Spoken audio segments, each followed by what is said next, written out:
Bonjour et bienvenue sur Africa Tech Rising, votre podcast de référence pour un aperçu exclusif de l'écosystème technologique en Afrique francophone.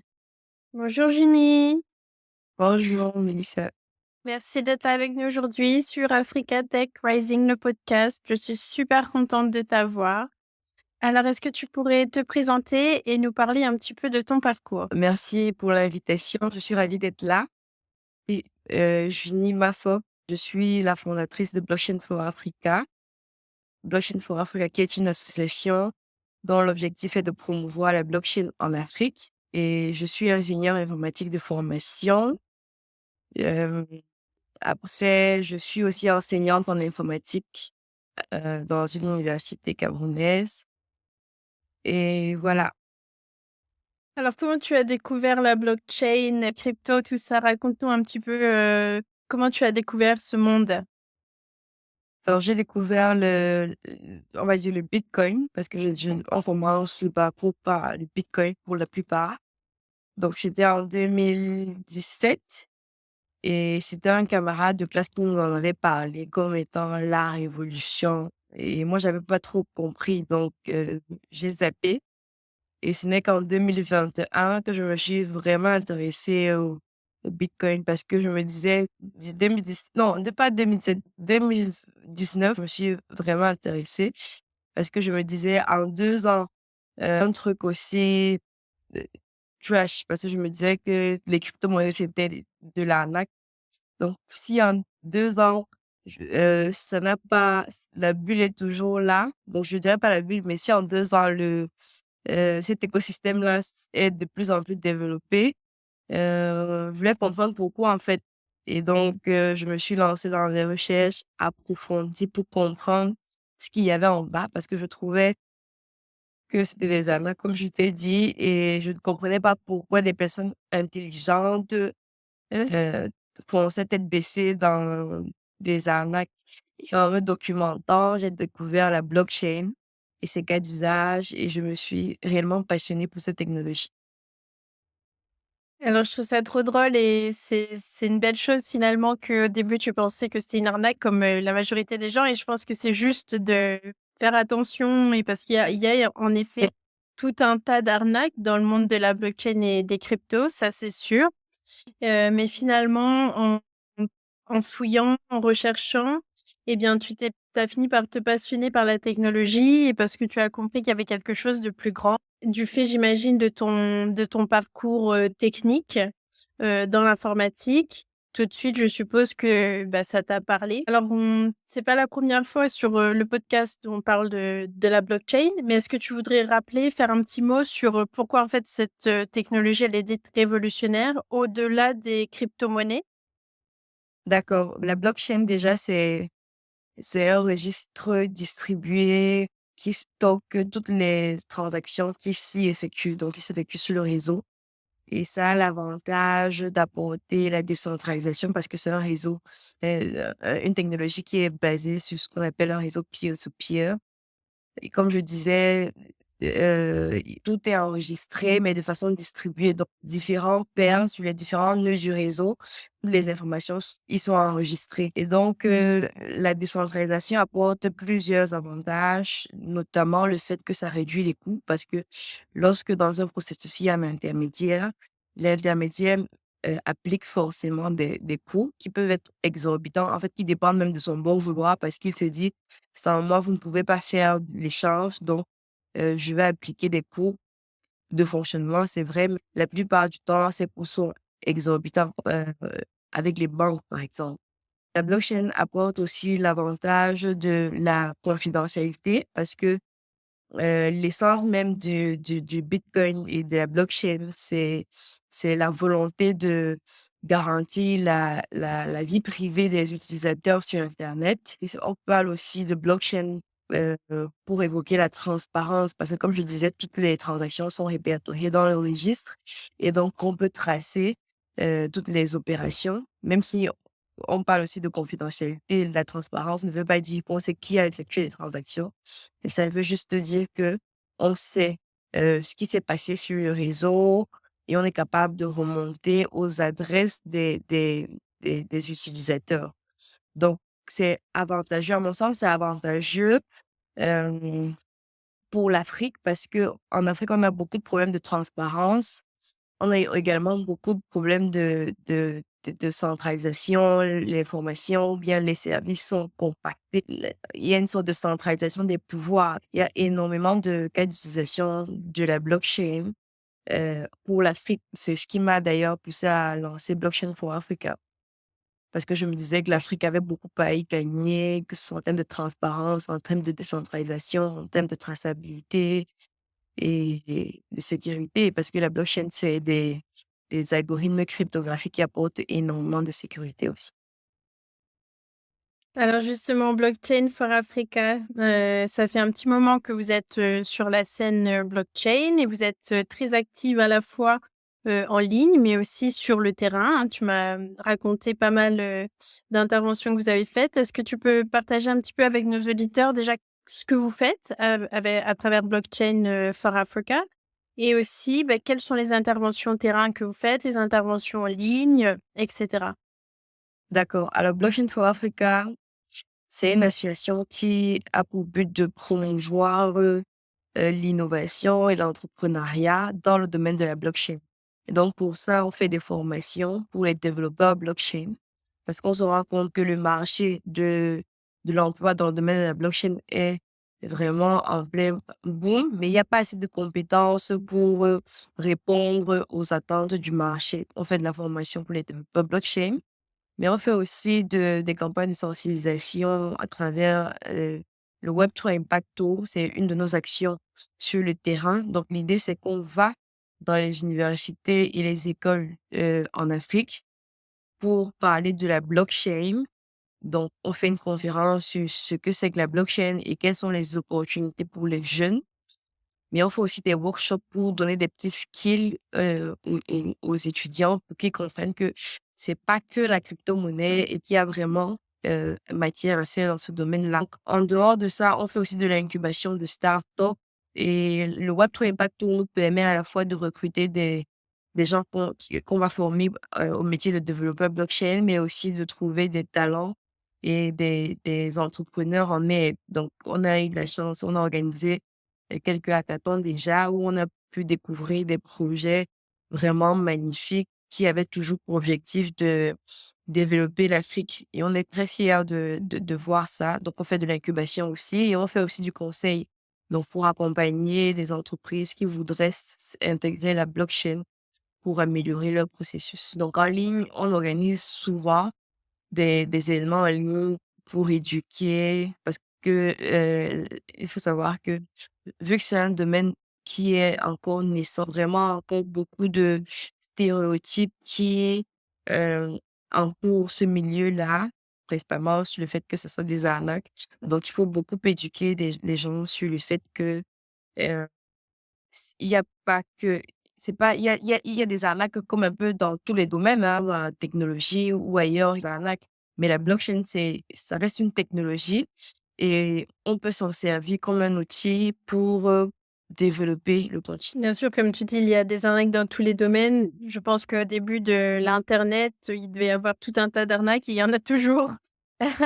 Tout un tas sur l'internet. Et bien, avec la blockchain, les crypto-monnaies, c'est exactement la même chose. On a vu au début du développement des crypto-monnaies, il y avait tous les concepts de ICO, Initial Coin Offering, où les gens créaient une entreprise fictive et puis levaient des fonds à travers des tokens. Et puis finalement, l'entreprise disparaissait. Et donc, les gens qui pensaient avoir investi dans ce type d'entreprise n'ont jamais investi. Et donc, c'est encore des scams qui sont assez courants. Maintenant, on voit quand même que le marché devient plus mature, au niveau du Bitcoin, de l'Ethereum et des cryptomonnaies principales, et il y a tout un tas de réflexions qui sont faites sur comment, comme vous faites à Blockchain for Africa, comment, utiliser la technologie vers d'autres, fins autres que les cryptomonnaies.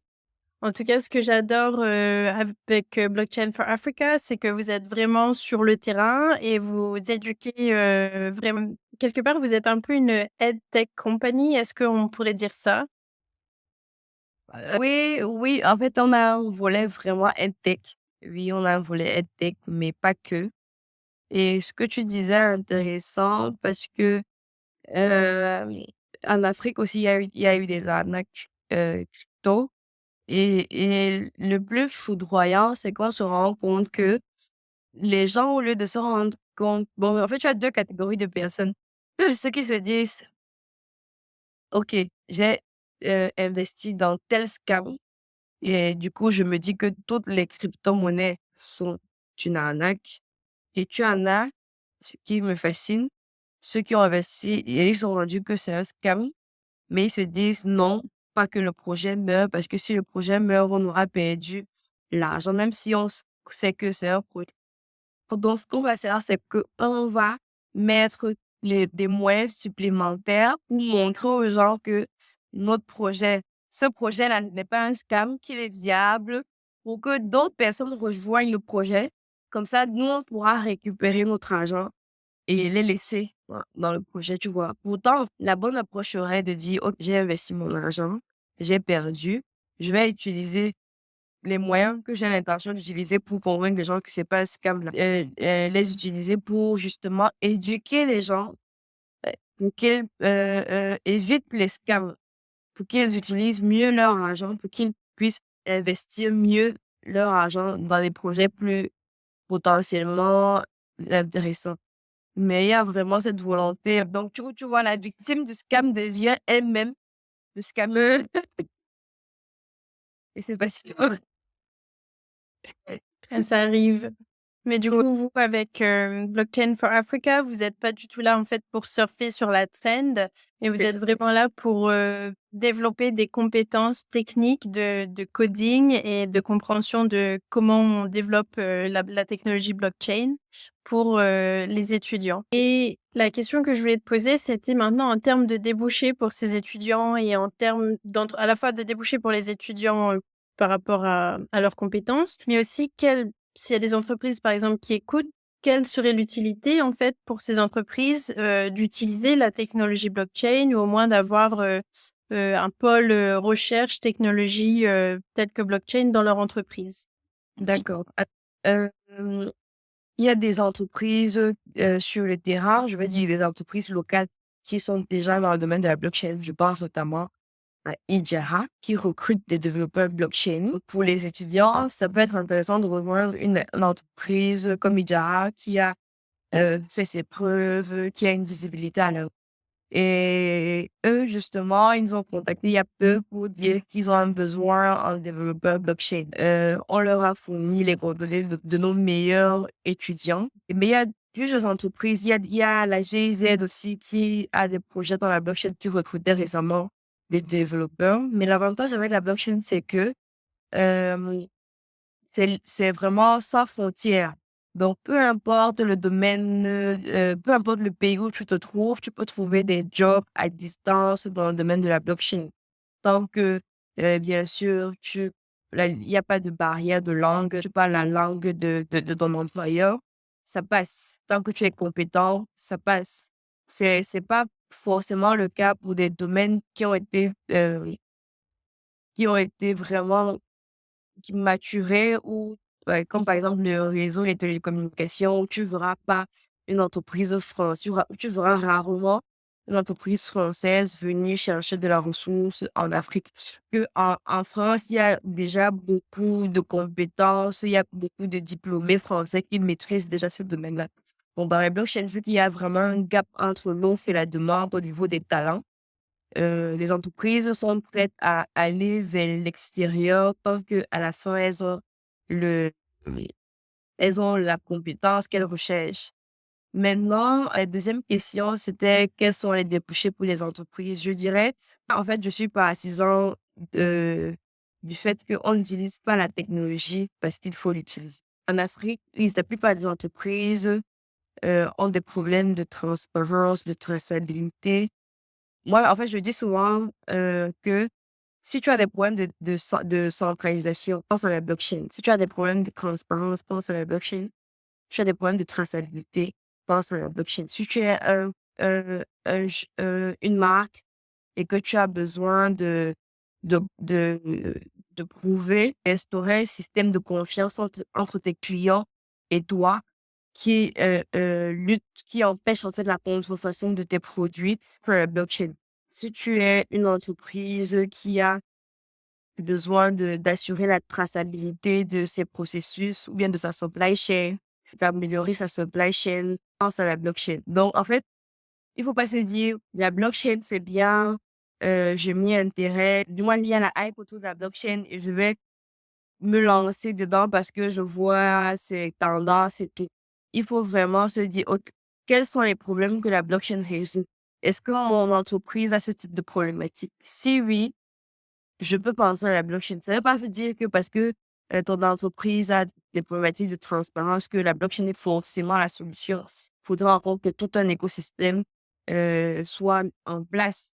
La blockchain, c'est une technologie qui est destinée à résoudre des problèmes comme toutes les technologies d'ailleurs. Donc, c'est des problèmes de transparence, de traçabilité, de confidentialité. Prenons par exemple le cas du stockage décentralisé. Si tu es une PME et que tu estimes que le stockage que tu as à travers ton fournisseur de stockage sont extrêmement coûteux ou bien qui sont pas assez sécurisés parce que tu as déjà été victime de la perte de tes données, tu peux décider de t'intéresser à des solutions de stockage décentralisées pour héberger tes données. Ça a l'avantage que c'est décentralisé, les risques de hack sont donc extrêmement réduits, quasiment de l'ordre de et tu as des coûts vraiment extrêmement compétitifs. Donc, il faut aller au cas par cas et voilà. Donc, nous, avec Blockchain for Africa, justement, on est là pour poser ce diagnostic-là, voir si oui ou non la blockchain c'est pertinent pour ton entreprise. Après, il faut aussi savoir que la blockchain ne s'applique pas à tous les contextes, tu vois. Il y a des applications de la blockchain qui peuvent marcher en Occident et ne pas forcément marcher en Afrique parce que les réalités sont différentes, les contextes sont différents, les problématiques, les défis sont complètement différents. Donc, il faut Est-ce que vraiment... tu peux donner des exemples? Regarde par exemple la hype autour des NFT. En Afrique, nous, actuellement, on organise un événement, Douala NFT Experience, pour justement promouvoir l'adoption des NFT parmi les artistes locaux. Et est-ce que tu peux faire juste un tout petit rappel, excuse-moi, sur ce qu'est les NFT, au cas où? Oui, les NFT, ce sont des tokens non fongibles. Ça veut dire que là où tu as les tokens fongibles, en fait, c'est des jetons qui peuvent se substituer. Dans le cadre de la monnaie, par exemple, la monnaie, si je te donne un billet de 500 francs et que tu me remets un autre billet de 500 francs, ça reste 500 francs. Par contre, dans le cas des NFT, c'est ce que je te remets comme token ne peut pas être substitué. Donc, si je te remets, par exemple, un token d'une œuvre d'art, et le token est dédié à cette œuvre. Donc, si tu me remets un autre token, c'est plus la même œuvre, tu vois. Donc, c'est ça. Et donc là, on essaye de promouvoir l'adoption des NFT en Afrique dans le domaine de l'art. Mais la vérité, tu verras que au Nigeria ou en France, c'est quelque chose qui cartonne. Les événements dédiés aux NFT, il y a vraiment tout un écosystème artistique aux NFT. Ça intéresse les gens. Déjà, le domaine de l'art intéresse les gens à l'étranger. La technologie ne fait qu'accompagner en fait cette vague-là.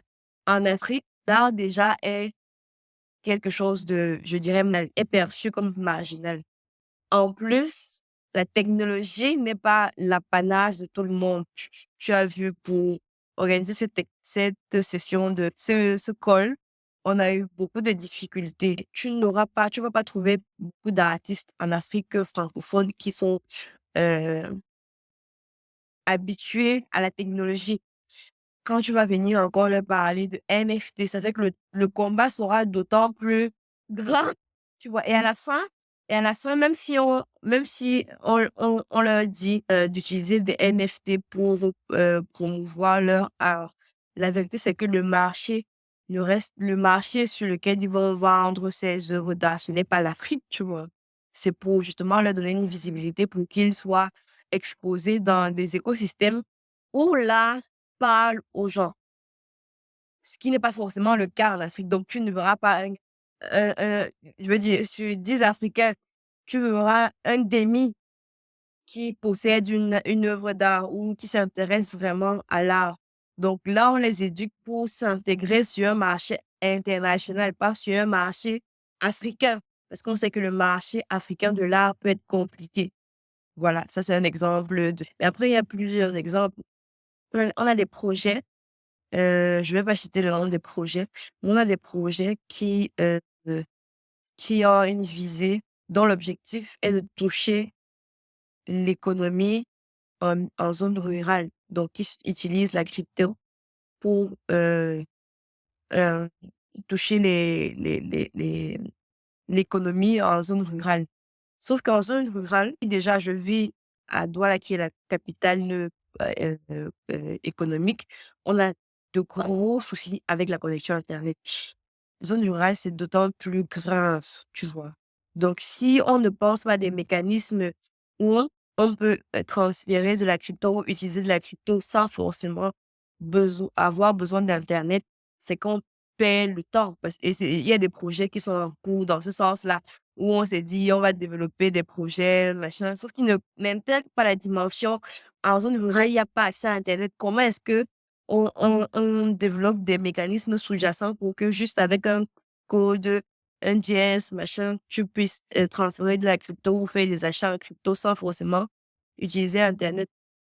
C'est tout ça. Le problème de la technologie, c'est que pas de la blockchain, mais de la technologie en général, on veut l'utiliser parce que c'est tendance, mais on ne se met pas dans la peau de l'utilisateur. On ne prend pas en considération tout l'environnement de l'utilisateur, tout l'écosystème de l'utilisateur, tous les défis de l'utilisateur. Voilà.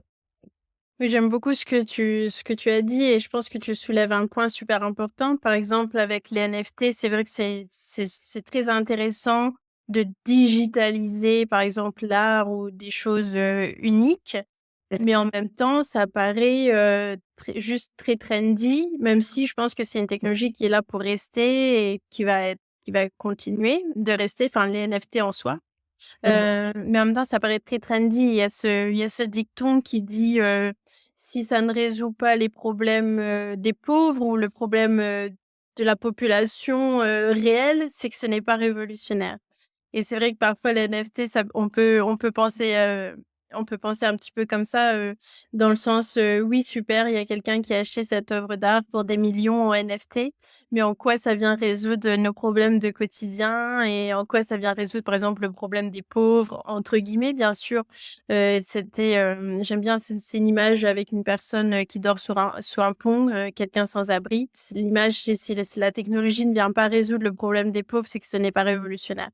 Et j'adore ce dicton parce que je pense que c'est vrai et en fait, on aussi quand on travaille dans les technologies, on peut très vite se perdre dans ces bulles, dit et cetera et j'ai beaucoup aimé ce que tu as dit, par exemple, avec les projets que vous êtes en train de incuber, développer ou du moins suivre pour résoudre des problèmes ruraux, locaux. Comment accéder aux crypto-monnaies de manière locale, comment pouvoir, les dépenser et je pense que la vraie richesse et la vraie valeur, elle se trouve là-dedans, dans utiliser les technologies pour faire quelque chose de bien et dans le rural, en fait. Est-ce que tu veux ajouter quelque chose? Je sais que c'est des projets qui sont confidentiels, mais est-ce que tu veux ajouter quelque chose ou des idées autour de ce concept de, d'amener les technologies pour faire quelque chose de bien, en fait, tech for good et non juste suivre, et surfer sur des trends? Et ce que les gens doivent comprendre, c'est que, la blockchain, c'est une technologie qui est naissante. Donc c'est normal qu'il y ait des choses qu'on explore, des c'est normal que ça aille un peu dans tous les sens parce que c'est une technologie qui n'a pas encore eu le temps de maturer et c'est tout à fait normal qu'il y ait ces bulles-là. Mais en fait, en tant qu'innovateur, il faut se poser la question de comment est-ce que j'utilise cette technologie pour, apporter une solution aux painkillers des populations, de la société. La société, elle a besoin de quoi? Il y a un cas d'usage assez simple qu'on oublie. Je veux dire quoi? Qu'on a souvent tendance il y a tellement de cas d'usage tellement simples. Aujourd'hui, lorsqu'un parent, veut envoyer de l'argent à son enfant qui vit à l'étranger, il faut qu'il dépense entre 10 et 15% du montant qu'il veut envoyer, tu vois? Comme frais de transaction. Et la blockchain a l'avantage qu'elle permet de faciliter ça. Donc, pourquoi ne pas penser justement à des mécanismes tout simples comme ça, mais qui résolvent des problèmes parce que tu as combien de parents qui ont leurs enfants, qui étudient à l'étranger? Au Cameroun, il y en a des milliers. Si tu prends à l'échelle du continent, il y en a des millions, tu vois? Donc ça, c'est des solutions comme ça qui peuvent imagine tu as 1 million d'utilisateurs, du moins 1 million de transactions de parents qui envoient leurs, les frais de scolarité, pour leurs enfants. Imagine tu as une application justement qui permet aux gens de transférer de l'argent l'Afrique vers l'étranger et que tu as, je sais pas, disons 10 000 utilisateurs par mois, 10 000 transactions. Ça, c'est vraiment le minimum que tu puisses avoir si tu as des frais vraiment intéressants. Et si tu utilises la blockchain, tu auras les frais intéressants forcément parce que c'est moins cher. Et donc, tu as 10 000 transactions par mois. Si on s'imagine que tu prélèves uniquement, peu importe le montant de la transaction, 1 dollar pour les frais, ça te fait 10 000 dollars de frais. Et tu vois, c'est des applications, je veux dire quoi? Que tu lances, à partir du moment où les faits sont compétitifs, les gens vont adhérer si je fais un bon marketing. Tu n'as pas forcément de dire, oh, c'est les crypto-monnaies qu'on utilise pour transférer. Tant que l'utilisateur sait qu'il a réussi à envoyer de l'argent d'un point A à un point B et c'est arrivé, que ton application est fiable, tu vas générer beaucoup de revenus grâce à des applications simples, mais ça résout des problèmes. Même, je sais qu'au Kenya, tu as un gars qui permet de transférer de l'argent. C'est au Kenya, je suppose. Oui, transférer de l'argent via des crypto-monnaies en utilisant des causes USSD. Donc, avec ton téléphone, tu n'as pas besoin d'être connecté à Internet. Tu peux transférer de l'argent, tu peux retirer de l'argent et ça marche, tu vois. Et ça marche. Il faut vraiment revenir à l'essentiel, concentrer sur les besoins réels des populations parce que l'objectif d'une technologie, pour moi en tout cas, c'est d'améliorer les conditions de vie des humains, trouver des problèmes qui touchent vraiment les populations et essayer de les résoudre grâce à la technologie. Il faut savoir qu'on ne parle pas de la technologie pour le problème. On parle du problème et après, on essaye de trouver les technologies qui vont nous permettre de résoudre le problème. Ça, c'est un bon rappel. On part du problème et ensuite on essaye de résoudre, le problème et comme tu dis, revenir à l'essentiel et réellement, régler les problèmes, trouver des solutions pour les problèmes de la population et finalement, j'ai l'impression qu'à l'heure actuelle, il y a beaucoup d'entreprises ou d'entrepreneurs, d'innovateurs qui essayent de craquer ce problème, de transfert d'argent, à travers les cryptos. Maintenant, il y a déjà des apps qui existent pour transférer de l'argent en crypto, c'est pas nouveau. Mais le problème, comme tu dis, c'est les frais parce qu'on voit que très vite, entre ces compagnies qui opèrent, elles vont, charger, facturer des frais importants et au final, on revient exactement à la même chose. On revient exactement au système bancaire actuel, comme, par exemple en Europe où on voit que le système bancaire, il y a des frais énormes qui sont pris et que, c'est pas si révolutionnaire, que ça, même, dans la fintech maintenant à l'heure actuelle et du coup, au final, on est un petit peu dans cette course entre, comment développer un produit qui est honnête, qui répond aux problèmes des populations face à ces grosses entreprises qui répondent déjà ou sont en train de répondre à ces problèmes, mais qui sont un petit peu malhonnêtes en soi parce que elles vont prendre des monopoles et charger, facturer des frais, super importants. Donc c'est assez fascinant et ce sera très intéressant de voir comment, ça se déploie en tout cas, sur le continent africain. C'est ça. Je suis tout à fait d'accord avec toi.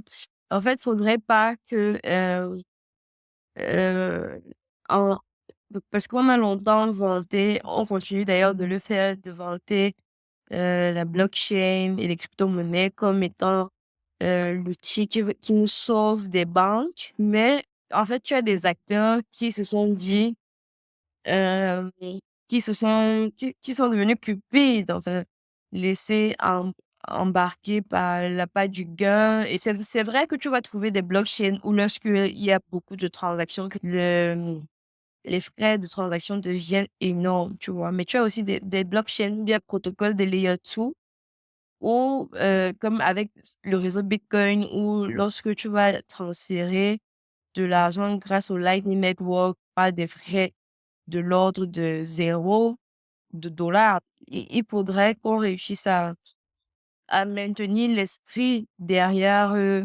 cette innovation qu'est la blockchain et qu'on ne se retrouve pas, en fait, à faire la leçon aux banques pour faire la même chose que ce que les banques font.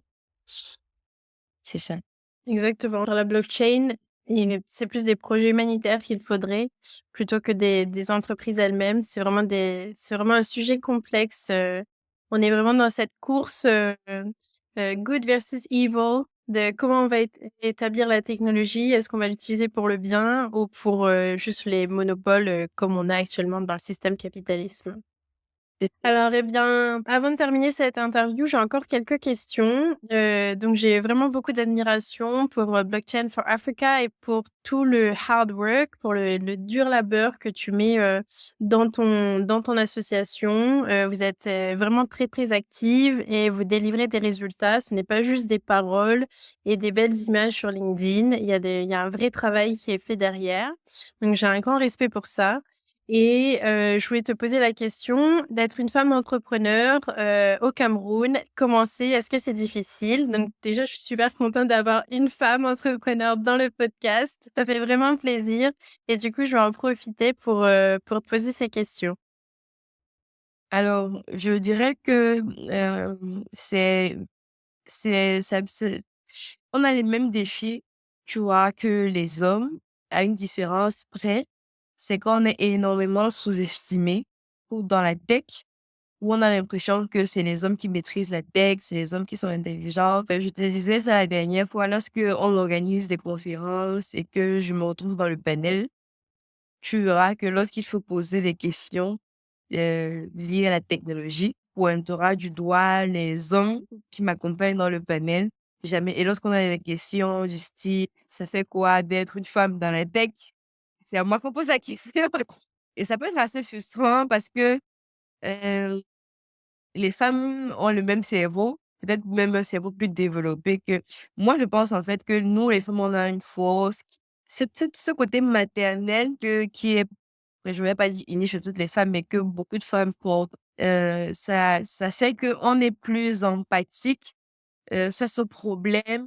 Même dans la pédagogie, on est plus empathique, si tu veux. C'est même la raison pour laquelle en maternelle, dans les classes, je veux dire quoi? À la maternelle, c'est les femmes, la plupart du temps, qu'on est en maternelle parce que on est plus empathique, on connaît écouter, on connaît, comprendre les autres et tout et je pense que c'est un atout de fou dans le domaine de l'entrepreneuriat parce qu'un entrepreneur, c'est quelqu'un qui résout les problèmes et comme je disais, un entrepreneur doit pouvoir résoudre les problèmes en comprenant sa cible, tu vois? Et même de point de vue technique, il y a pas de raison que, moi, je sois moins compétente techniquement que les hommes. Tu vois, les ressources, elles sont à la disposition de tout le monde. Mon cerveau n'est pas moins évolué que celui d'un homme. Donc, quoi, je devrais être perçue comme moins compétente d'un point de vue technique que les hommes. Donc, ça, c'est frustrant. Je t'avoue que c'est très frustrant. Et tu verras, moi, j'ai organisé un rendez-vous une fois avec un ami, avec un collègue. Il a aussi sa start-up. Donc, on allait voir une école pour discuter de la possibilité de former des étudiants de cette école-là. Tu verras que pendant l'entretien, au début, quand mon collègue n'était pas là, je vais dire quoi, on discutait, mais de façon, qu'est-ce qu'elle sait même, celle-là? Et quand le gars arrive, tu vois, l'interlocuteur, il fait presque un ouf de soulagement, tu vois. Là, il est plus intéressé, il pose des questions, il parle à lui, à la personne qui m'accompagne uniquement, genre, il est curieux et tout, et tout, et tout. Et là, je me dis: «Mais qu'est-ce qui se passe?» En fait, c'est moi qui porte l'initiative. Pourquoi c'est à l'autre qu'on pose des questions? Et assez vite dans le débat, heu, ça commence à devenir une guerre d'ego entre les 2 hommes. Et lorsque ça devient comme ça, genre parce que chacun veut montrer qu'il connaît mieux que l'autre, la conversation revient sur moi. Donc maintenant donc en fait, comme je disais, il y a vraiment on a l'impression d'être sous-estimé. De temps en temps, on va t'écouter parce que bon, on se dit: «Oui, il y a une hype autour de l'inclusivité». Moi, j'espère, toutes les actions qui sont menées autour de l'inclusivité des femmes dans le domaine de la tech et même de l'entrepreneuriat en général. J'espère vraiment que c'est pas une hype parce que ça a tout l'air d'une hype. Parce que quand tu as un entretien avec quelqu'un, il te dit carrément que bon, comme il y a une tendance autour des femmes là, on veut t'écouter, tu vois? Et c'est vraiment dommage parce que écoutez-moi parce que je dis des choses intéressantes. Parce qu'il y a une hype qui veut que votre entreprise, veut montrer qu'elle soutient les femmes, tu vois? C'est ça le principal défi et même au niveau, comme je te disais, des collègues, il y a des remarques, des hommes avec qui je suis dans l'écosystème parce que je me retrouve la plupart du temps avec des hommes. Il y a des remarques, où on attaque ta vie personnelle, genre tu avec toutes les actions que tu mènes, est-ce que tu as encore le temps pour t'occuper de ta famille? Je dis: «Mais quel est le rapport? Je veux dire, on est là, soyons professionnels, on est là pour toi. Tu mènes les mêmes actions quasiment que moi, mais est-ce que moi je te demande si tu as du temps pour t'occuper de ta famille? Non, c'est hors sujet, c'est hors sujet». Et après tu te rends compte en fait, le secret, au début, ça me touchait vraiment ces remarques du style: «Tu es une femme, donc tu dois rester à la maison. Qu'est-ce que tu fais ici au milieu des hommes?» Au début, ça me touchait. Depuis, même quand j'étais étudiante, j'entendais ce genre de remarques et moi, ça m'a toujours beaucoup blessée et je me retrouvais à dépenser beaucoup d'énergie pour dire: «Non, les femmes, bla bla bla, bla bla bla». Mais je me rends compte que cette énergie-là, je fais mieux de l'utiliser pour justement mener ces actions qu'on a citées et là, soit il y a 2 réactions, soit on me respecte davantage parce que justement, je fais les choses, je ne fais pas que bavarder. Tu as des gars qui, parce qu'ils sont frustrés de tout le travail que tu mènes, ils vont t'attaquer soit verbalement, soit, te mettre des bâtons dans les roues. À la limite, même maintenant, quand on m'attaque, ça me conforte dans le fait que oui, je suis en train de bosser. Donc oui, je suis en train de faire des choses bien. Donc c'est compliqué et c'est dommage que même entre nous les femmes, on n'arrive pas à se soutenir. C'est ça aussi qui est le plus compliqué. Parce que oui, les hommes vont nous attaquer, oui, parce qu'ils ont des frustrations, mais nous les femmes, je veux dire quoi? Qu'est-ce qu'on perd à se soutenir? Même les femmes vont t'attaquer. C'est difficile. Je comprends aussi qu'elles t'attaquent parce que bon, elles se sentent aussi frustrées. Elles se comparent. On se compare pas. Ça peut être vraiment, si tu te compares lorsque tu fais de l'entrepreneuriat, tu vas te, tu vas jamais. C'est vrai, ça peut arriver de temps en temps de se dire, tel a fait telle chose, il est à tel niveau. Moi, ça m'arrive souvent, hein. Mais très vite, je reviens et puis je me repositionne. Je me focalise sur ce que j'ai à faire parce que c'est ce qui est à faire. Se focaliser, c'est ce que tu dois faire et le temps fou, quoi. Mais merci pour, ce témoignage. Tu m'as fait bien rire et en même temps, c'est vrai et c'est profond ce que tu dis. À la fois par le fait que les femmes ont ce pouvoir de création, on est capable de porter des projets, tout comme on est capable de porter des enfants, on est capable de porter des projets aussi. Alors ce n'est pas pour dire que les hommes, ne sont pas capables de porter des projets, non, mais on a cette force, ce pouvoir de porter des projets et les amener à bien. Ensuite, c'est cette force d'empathie, comme tu disais, hein. L'empathie, ce n'est pas du tout une faiblesse, au contraire, c'est une force pour régler le vrai problème des populations et pour faire avancer le monde de manière positive, du moins. Maintenant, de manière négative, c'est assez facile, de faire un petit peu ce qu'on a envie, mais quand on veut faire les choses bien, il faut ce pouvoir d'empathie comme tu le disais. Et puis ça m'a fait beaucoup rire aussi, le fait de ah bah oui, comme les femmes, c'est un sujet qui est trendy, woman in tech et cetera. speaker, à l'événement ou on va te mettre, en tête, mais en fait, on s'en fiche un petit peu de ce que tu dis. Mais du moment que tu es une femme et puis que tu t'habilles, voilà, comme une femme et que tu rentres dans le moule, qu'on a Voilà. décidé, c'est c'est ce qui compte et je pense que c'est très, très maladroit comme tu l'expliquais. C'est très drôle et c'est très maladroit à la fois. Et finalement le aussi un des problèmes, au cœur aussi, du problème du féminin dans l'entrepreneuriat, c'est que, comme tu le disais, les femmes ne soutiennent pas les femmes et je pense que, en tant que femme entrepreneur ou femme, dans le business en général, on se rappuie sur ce modèle masculin où il va falloir écraser, celui, en dessous de nous pour lui marcher dessus pour, aller à l'étape suivante et ça, je pense que c'est vraiment dommage comme tu le disais parce que, ça vient de tout un problème, comme tu l'expliquais, hein, d'insécurité, de peur, de vouloir montrer, qu'on est mieux et cetera mais peut-être il y aura je pense qu'il y aura beaucoup de choses qui iront beaucoup mieux à partir du moment où les femmes arrêteront de se tirer dans les pattes et se soutiendront et se serreront les coudes pour faire vraiment avancer les choses de manière positive. Donc je suis vraiment super contente que tu aies fait ce témoignage en tout cas. Ça fait plaisir. En fait, c'est pour ça qu'on vit les expériences, c'est pour pouvoir les partager. C'est beau ce que tu dis, merci. Alors quelques petits conseils ou quelque chose que tu souhaiterais partager pour terminer ce podcast? Des conseils, par exemple, à d'autres entrepreneurs en Afrique, francophone ou anglophone qui souhaiteraient se lancer ou un message que tu souhaiterais passer, à travers Blockchain for Africa? Qu'est-ce que tu souhaiterais faire passer comme message? Plein de messages. La première chose, c'est que si tu as vraiment envie d'entreprendre, lance-toi. En fait, il y a pas de bon moment pour entreprendre.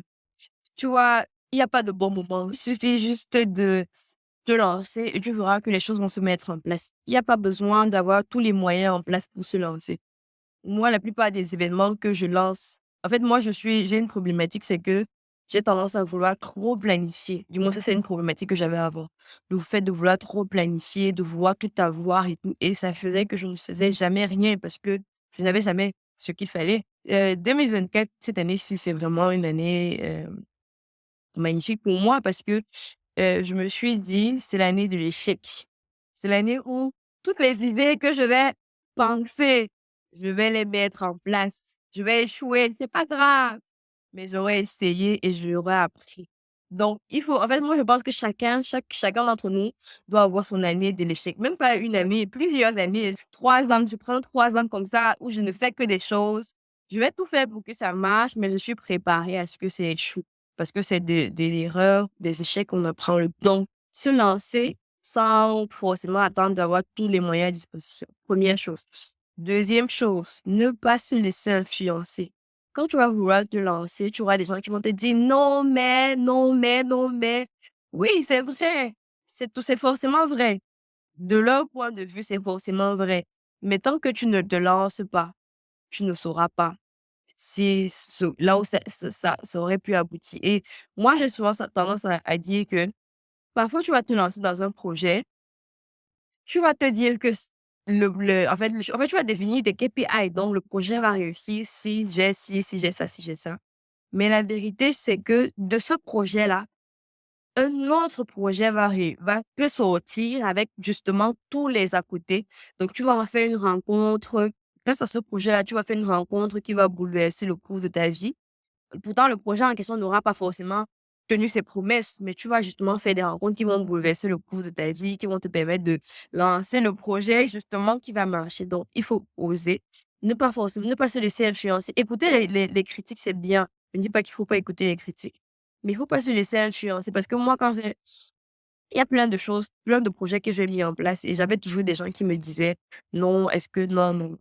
Ça n'a pas forcément marché des tonnes, mais comme tu dis, Mélissa, on voit les résultats, tu vois? On voit les résultats et c'est le plus important qu'on voit les résultats et que tu fasses de ton mieux, qu'on voit les résultats. Troisième chose, comme je disais, il faut pas se comparer. C'est facile, et moi-même, comme je disais, je rentre dans le piège de la comparaison. Mais ça ne t'apporte que des problèmes. Donc, tu te concentres sur ce que tu as fait, tu le fais du mieux que tu peux. Vraiment, il faudrait qu'à la fin de la journée que tu dises que J'ai fait tout ce qu'il y avait en mon pouvoir pour que ça marche. Ça n'a pas marché, ce n'est pas grave, je ferai mieux la prochaine fois. Quatrième chose, c'est qu'il ne faut pas, hem moi, je suis quelqu'un, à la base, qui, quand les choses ne marchent pas comme je veux, je me morfonds, je pense que c'est la fin du monde et même jusqu'à aujourd'hui, c'est le cas. Mais je me suis rendu compte, en faisant les choses comme je disais, que quand les choses ne marchent pas, il y a toujours un plan B. Donc, même si le plan B n'est pas forcément à la hauteur, parce que je sais qu'en tant qu'entrepreneur, on a des attentes, vraiment hautes vis-à-vis de soi-même. Ça, c'est aussi un autre piège dans lequel il faut pas tomber. Donc, il faut vraiment mettre des objectifs vraiment réalistes, par rapport aux moyens que tu as en place. Et si ça ne se réalise pas, ce n'est pas grave. Tu cherches un plan B. Moi, j'ai des sponsors qui m'ont lâché quand j'organisais pendant que c'était pas parce que, on n'arrivait pas à atteindre des objectifs, mais c'est parce qu'ils avaient leur réalité financière et tout, qui faisait ils devaient me lâcher. Et pour autant, j'avoue que je me suis morfondue, hein, je me suis morfondue, mais j'ai toujours su trouver des alternatives. Je me positionne pas comme étant la sagesse incarnée parce que la vérité, c'est que quand j'arrive face à un obstacle, je pleure, pleure. Je me je passe au moins, une journée recroquevillée comme ça sur moi. Je dis: «Pourquoi moi? Pourquoi ça n'arrive qu'à moi?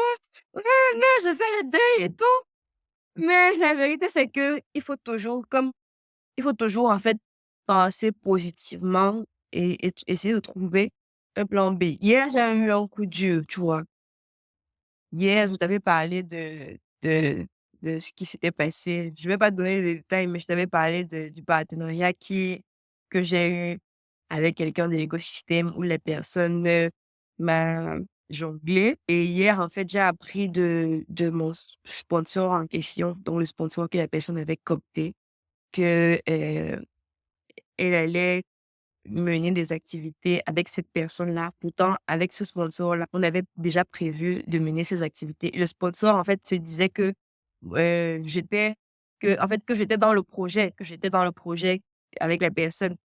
Et donc, il m'informe comme ça et je me dis, tout le travail que j'ai passé le temps à abattre va dans l'eau. Il ne profite même pas à moi. Tu vois, avec Blockchain for Africa, la quasi-totalité de l'argent des moyens qu'on met en jeu viennent de mes poches. Donc, pour l'argent que je peux travailler, tout l'argent que je peux travailler avec une entreprise qui n'est pas Blockchain for Africa, donc avec des clients qui ne sont pas des clients de Blockchain for Africa, je le réinvestis dans Blockchain for Africa. Et donc, de voir hier que tous mes efforts sont partis dans l'eau au profit de quelqu'un qui n'a pas forcément la même éthique professionnelle que moi, une femme de surcroît, ça m'a fait mal. Tu vois? Ça m'a fait mal. Je me suis plaint, mais ce matin si je me suis réveillée avec la ferme conviction que les sponsors, ce n'est pas ce qui manque. Et je vais toujours continuer à mener des initiatives. Je ne fais pas Blockchain for Africa pour avoir de l'argent. C'est vraiment d'abord un projet de cœur. Je vais toujours continuer à investir mon argent dedans. Le moment viendra où je pourrai en vivre, tu vois? Mais si pour le moment, c'est pas le cas. Moi, je suis chrétienne. Je pense qu'il y a un temps pour toute chose. Si Dieu a décidé que c'est pas encore le moment, c'est que c'est pas encore le moment. Moi, j'ai fait confiance. On a profité, on a abusé de ma confiance. Ce n'est pas grave. C'est l'occasion d'apprendre de ses erreurs. Moi, je dis pas que faire confiance aux gens, c'est une erreur. Non. Mais il faut être plus sage, lorsqu'on fait le business et voilà, donc je parle beaucoup, c'est parce que j'ai beaucoup de choses à partager, mais globalement, c'est ça. Donc juste faire ce qu'on doit faire. Ce sera difficile, c'est pas censé être facile de toutes les façons. Bon, le moment viendra, on pourra dire cette souffrance endurée, toutes ces nuits de sommeil, toutes ces nuits blanches, toutes ces trahisons, toutes ces difficultés, ça a valu la peine. Bah, c'est pour notre plaisir, en tout cas, tout ce que tu as partagé. Merci pour tes conseils et recommandations, plein de sagesse et d'intelligence. Et aussi, j'aime bien parce que c'est ancré dans la réalité. C'est pas juste des conseils, c'est réellement ancré dans la réalité. Et avec une belle pointe d'humour. Et la pointe d'humour, j'avoue que ça fait du bien au cœur et au moral. Ça réchauffe le cœur. Et pour rebondir sur ton point, c'est vrai que parfois, quand tu évolues dans le business, tout le monde n'a pas la même éthique et ne voit pas les choses de la même manière. et Mmh. moins tu as d'éthique, parfois plus c'est facile d'évoluer dans le monde du business qu'on dit c'est un monde de requins et cetera et que c'est pas forcément vrai parce que parfois tu rencontres des gens qui sont sur la même éthique et longueur d'onde que toi et c'est Mmh. super agréable. Mais parfois tu rencontres d'autres personnes qui ont voilà, qui sont en mode requin comme on dit et qui n'ont aucune éthique et du coup tu es un peu déstabilisé parce que tu comprends pas comment une personne peut faire ci ou ça. Mais au final, à la fin de la journée, quand tu travailles avec Dieu, il y a jamais de problème. Il y aura toujours mieux qui viendra vers toi et là, tu as perdu un sponsor, ça veut dire qu'il y en a 10 mieux qui vont venir, et tu auras carrément le choix, qui vont venir à ta porte C'est ça, parce qu'il y a pas de dur labeur qui n'est pas, récompensé. Eh mmh. ben, en tout cas, je te remercie beaucoup de ton témoignage. Ça m'a fait super plaisir. Tu m'as mis le moral, au top là pour la journée. Ça serait Et je voulais te poser une question bonus, sur le Cameroun. Tu es basée au Cameroun, on en a pas parlé, et du coup, je voulais savoir un petit peu si tu pouvais nous faire voyager juste, en 1 ou 2 minutes, au Cameroun, à la fois sur, la culture, pourquoi c'est un beau pays à visiter, qu'est-ce qu'on y mange, qu'est-ce qu'on y voit? Alors, moi, je suis originaire du Cameroun, ce qu'on appelle le continent. Le Cameroun, c'est pas un pays, il faut le savoir, c'est le continent. Donc, nous, on ne se considère pas comme un pays d'Afrique. Nous, on a un continent dans l'Afrique. Donc, si le Cameroun, c'est le Cameroun de Samuel Eto'o. Samuel Eto'o, le footballeur. C'est le Cameroun de Manu Dibango, le saxophoniste et auteur-compositeur. C'est aussi le Cameroun de Richard Bona. C'est le Cameroun de Cédric Doumbé, en fait, au continent, on a tellement de talents, mais c'est pas possible, c'est pas possible. Nous, on fume tous les pays d'Afrique, tu comprends? Donc le Cameroun, on a souvent tendance à dire que le Cameroun, c'est, comme on dit souvent, l'Afrique en miniature. J'aime beaucoup mon pays. Je dois le dire, j'adore le Cameroun. Déjà parce que, en termes de diversité culturelle, on a une panoplie d'ethnies. On a les Bassa, les Douala, les Ewondo, les Bamileke et tout ça, chacune de ces ethnies apporte son lot culturel. Ça fait qu'au Cameroun, on s'ennuie jamais parce que on est toujours ébloui par, que ce soit la cuisine d'une ethnie ou sa musique. Vraiment, le Cameroun, c'est un pays magnifique avec une diversité culturelle tellement riche, même en termes de tourisme, on est au top des parcs nationaux avec des lions, des éléphants, on a on a de magnifiques plages à Limbe, à Kribi. On a des plats comme le héros, le dolé, le coquille. Le Cameroun, je t'avoue que j'aurais du mal à vivre longtemps dans un pays autre que le Cameroun. Parce que il y a tellement de c'est tellement riche, hein, c'est tellement riche. Vivre au Cameroun, en fait, c'est comme vivre dans 10 pays à la fois. Tu vois? C'est pour ça qu'on appelle ça le continent. Parce qu'il y a c'est un pays à la fois beau, au niveau de ses richesses touristiques. Il y a tellement de choses à visiter. Au niveau culinaire, il y a tellement de repas, tellement de bouffe, mais je sais que vous avez forcément entendu parler du ndolé, le légendaire ndolé du Cameroun. Donc, il y a le héros. Le héros, moi, je suis de la région de l'Ouest et notre repas, ça, c'est le cookie. Mais on a tellement de repas, et on a le conchap, dans le Cameroun, c'est tellement riche que vraiment visiter le Cameroun. C'est tout ce que je peux dire, visiter le Cameroun. Parce que vous n'allez pas vous ennuyer. Les gens sont agréables, les gens sont conviviaux. On est plus hospitalier encore que la Côte d'Ivoire. Donc, visitez le Cameroun. Je fais un ce clin d'œil à la belle famille, la Côte d'Ivoire. On vous aime aussi. Visitez le Cameroun et la Ah Côte bah, ça m'a d'Ivoire. Et donné la Côte d'Ivoire. ça m'a vraiment donné envie. J'avais déjà entendu beaucoup, beaucoup de bien sur, le Cameroun et la diversité des éléments, de la culture, de la nourriture. Mais c'est vrai que d'entendre d'une locale qu'il faut vraiment y aller et que pour rien au monde, elle ne déménagera dans un autre pays, bah, ça donne encore plus envie d'y aller. Non, je peux déménager. Je peux aller vivre dans un autre pays, mais je t'avoue que j'aurais le mal du pays quand même, le continent. Je te comprends. Eh bien, merci pour tout, Jenny. Merci pour ton temps, pour ton humour, ta bonne humeur et tes conseils. C'était vraiment un super moment avec toi et on mettra les liens dans la description de Blockchain for Africa et des projets que vous travaillez dessus. Et bien, je te remercie. Je te souhaite une très belle journée et puis prends soin de toi. Si vous avez aimé cet épisode, abonnez-vous à ma chaîne et partagez-le avec vos collègues, vos amis. À bientôt sur Africa Tech Rising.